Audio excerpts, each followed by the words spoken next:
നമസ്കാരം, മലയാളി വാർത്തയിലേക്ക് സ്വാഗതം. ഒരിടവേളയ്ക്ക് ശേഷം മുൻ മുഖ്യമന്ത്രി പിണറായി വിജയനെതിരെ വലിയ ആരോപണങ്ങളുമായി സ്വർണ്ണക്കടത്ത് കേസ് പ്രതി സ്വപ്ന സുരേഷ് രംഗത്തെത്തിയിരുന്നു.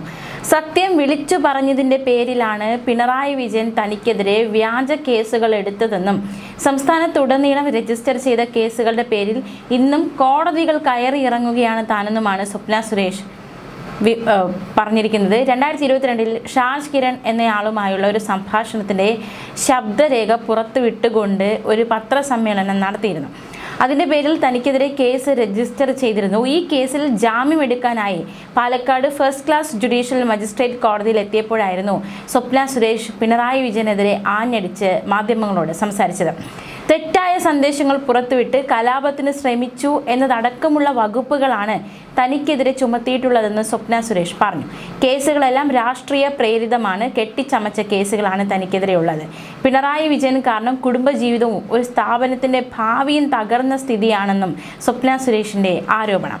പിണറായി വിജയനെതിരെ ആര് സംസാരിച്ചാലും ആര് പ്രവർത്തിച്ചാലും അവരൊക്കെ വേട്ടയാടപ്പെടുന്ന സാഹചര്യമാണ് നിലവിലുള്ളതെന്നും സ്വപ്ന സുരേഷ് വിമർശിക്കുന്നു.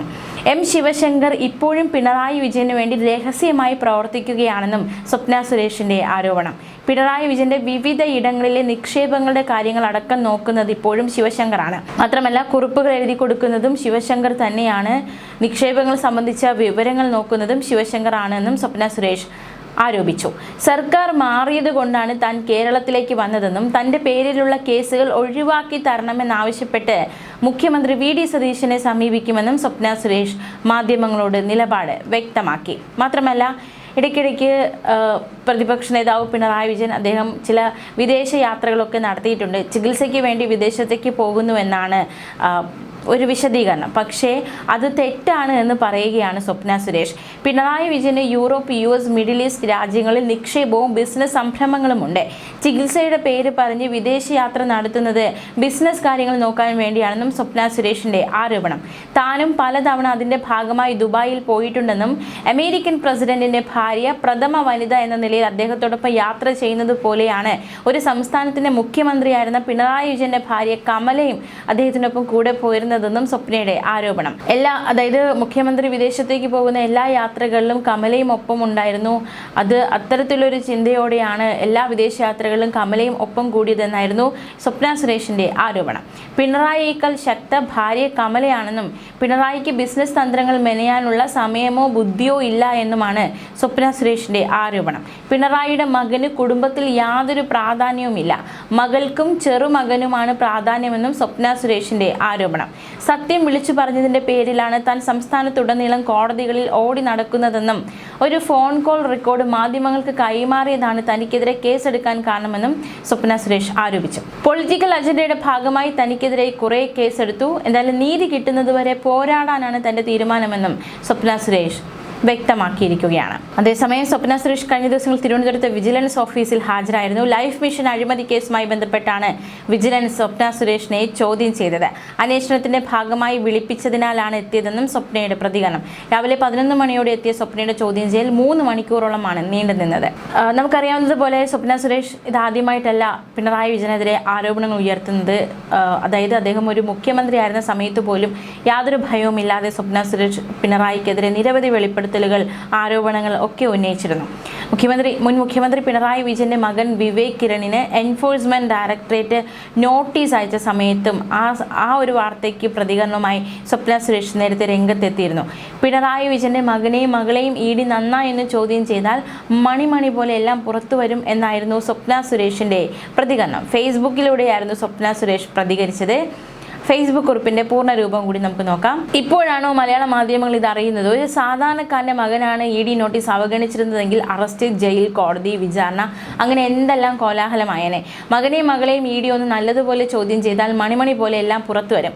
അത് അച്ഛന് നല്ലപോലെ അറിയാം. അതുകൊണ്ടാണ് രണ്ടുപേരെയും വിട്ടുകൊടുക്കാത്തത്. അത് നടപ്പിലാകണമെങ്കിൽ അച്ഛൻ്റെ സിംഹാസനം തെറിക്കണം എന്നായിരുന്നു സ്വപ്ന സുരേഷ് അന്ന് വിമർശിച്ചത്. ഇത് കേട്ടപ്പോൾ എനിക്കൊരു പഴയ സംഭവം ഓർമ്മ വന്നുവെന്നും 2018 താനും തൻ്റെ പഴയ ബോസ് UAE കൗൺസിൽ ജനറലുമായിട്ട് ഒരിക്കൽ ക്യാപ്റ്റനെ കാണാൻ പോയി. ക്യാപ്റ്റന്റെ ഔദ്യോഗിക വസതിയിലായിരുന്നു കൂടിക്കാഴ്ച. അവിടെ വെച്ച് ക്യാപ്റ്റനായ അച്ഛൻ തൻ്റെ മകനെ കൗൺസിൽ ജനറലിന് പരിചയപ്പെടുത്തി. മകൻ UAE ഒരു ബാങ്കിലാണ് ജോലി ചെയ്യുന്നതെന്നും അവന് UAE ഒരു സ്റ്റാർ ഹോട്ടൽ വിലയ്ക്ക് മേടിക്കാൻ ആഗ്രഹമുണ്ടെന്നും അതിനുവേണ്ട സഹായം ചെയ്തു കൊടുക്കണമെന്നും കൗൺസിൽ ജനറലിനോട് ആവശ്യപ്പെട്ടു. ക്യാപ്റ്റന്റെ ഔദ്യോഗിക വസതിയിലെ CCTV ദൃശ്യങ്ങൾ മിന്നലടിച്ചു പോയിട്ടില്ലെങ്കിൽ EDക്ക് താല്പര്യമുണ്ടെങ്കിൽ ഫോട്ടോ പടമായി കാണാം. പൊതുജനങ്ങൾക്കുണ്ടാകുന്ന സംശയം, ഒരു ബാങ്ക് ഉദ്യോഗസ്ഥനായ മകന് UAE സ്റ്റാർ ഹോട്ടൽ മേടിക്കാൻ പറ്റുമോ? ഉത്തരം പറ്റും.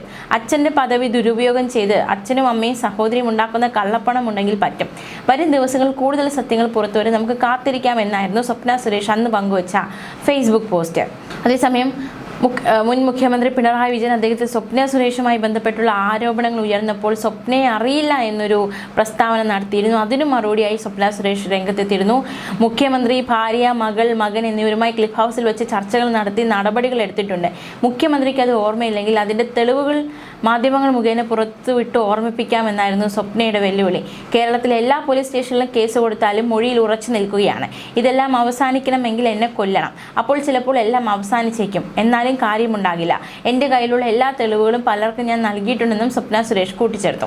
പുതിയ കേസ് പ്രകാരം എൻ്റെ മൊഴികൾ തമ്മിൽ വ്യത്യാസമുണ്ടെന്നാണ് സ്വപ്ന പറയുന്നത്. കോടതിയുടെ പക്കലുള്ള കോൺഫിഡൻഷ്യലായ മൊഴിയെക്കുറിച്ച് ഇവർക്ക് എങ്ങനെ അറിയാം? അധികാരം ഉപയോഗിച്ച് കമ്മ്യൂണിസ്റ്റ് പാർട്ടിയോ ബഹുമാനപ്പെട്ട മുഖ്യമന്ത്രിയോ അതെടുത്തിരിക്കുന്നു, അത് വായിച്ചിരിക്കുന്നു, അല്ലാതെ എങ്ങനെ പറയാൻ പറ്റുമെന്നായിരുന്നു. അതായത് പിണറായി വിജയൻ മുഖ്യമന്ത്രിയായിരുന്ന കാലത്ത് ഉന്നയിച്ച ആരോപണമാണ്. അടുത്ത കേസ് ഗൂഢാലോചന എന്ന് പറയുന്നത് ഷാജ് കിരണുമായുള്ള സംഭാഷണത്തിൻ്റെ ശബ്ദരേഖയിൽ കൃത്രിമം കാണിച്ചു എന്നാണ്. താനും ഷാജ് കിരണും സരിത്തും തൻ്റെ ഓഫീസ് മുറിയിൽ ഇരുന്ന് സംസാരിച്ചതിൽ എന്ത് മാറ്റം വരുത്തിയെന്നൊക്കെ സീനിയർ പൊളിറ്റീഷ്യൻ എങ്ങനെ അറിയുമെന്നായിരുന്നു സ്വപ്നയുടെ ചോദ്യം. താൻ എഡിറ്റ് ചെയ്തു, ഒറിജിനൽ നശിപ്പിച്ചു എന്നൊക്കെ എങ്ങനെ പറയാൻ കഴിയും? എന്ന് വെച്ചാൽ ഷാജ് കിരണ് മുഖ്യമന്ത്രിയുമായി ബന്ധമുണ്ട്. അവരാണ് ഷാജ് കിരണിനെ തൻ്റെ ഓഫീസിലേക്ക് അയച്ചത്. അതുകൊണ്ട് തനിക്കെതിരെ വീണ്ടും ഒരു ഗൂഢാലോചന കേസ് ചുമത്തിയിരിക്കുന്നു. ഈ ഗൂഢാലോചന ഞാനാണോ ചെയ്തത്, അതോ ഈ ബഹുമാനപ്പെട്ട മുഖ്യമന്ത്രി, രാഷ്ട്രീയ പാർട്ടിയും ഷാജ് കിരണിനെ ഉപയോഗിച്ചുകൊണ്ടാണോ ചെയ്തത് എന്നതടക്കമുള്ള വിമർശന ചോദ്യം സ്വപ്ന സുരേഷ് ഉന്നയിച്ചിരുന്നു. ഇതൊക്കെ മുഖ്യമന്ത്രി പിണറായി വിജയൻ ആയിരുന്നപ്പോൾ ഉന്നയിച്ച ആരോപണങ്ങളാണ്. എന്തായാലും വീണ്ടും അന്ന് മുഖ്യമന്ത്രി ആയിരുന്നപ്പോൾ തന്നെ മുഖ്യമന്ത്രിക്കെതിരെ, പിണറായി വിജയനെതിരെ ശക്തമായി പോരാടി സ്വപ്ന സുരേഷ് ഇപ്പോൾ വീണ്ടും ഇപ്പോഴത്തെ മുഖ്യമന്ത്രി VD സതീശനരികിലേക്ക് എത്തിയിരിക്കുകയാണ്. തനിക്കെതിരെയുള്ള കള്ളക്കേസുകൾ മാറ്റണമെന്ന ആവശ്യമാണ്. പക്ഷേ അതിനിടയിൽ തന്നെ പ്രതിപക്ഷ നേതാവ് പിണറായി വിജയനെ അക്ഷരാർത്ഥത്തിൽ വെട്ടിലാക്കി നിരവധി ആരോപണങ്ങൾ കൂടി സ്വപ്ന സുരേഷ് ഉന്നയിച്ചിരിക്കുകയാണ്. ന്യൂസ് ഡെസ്ക് മലയാളി വാർത്ത.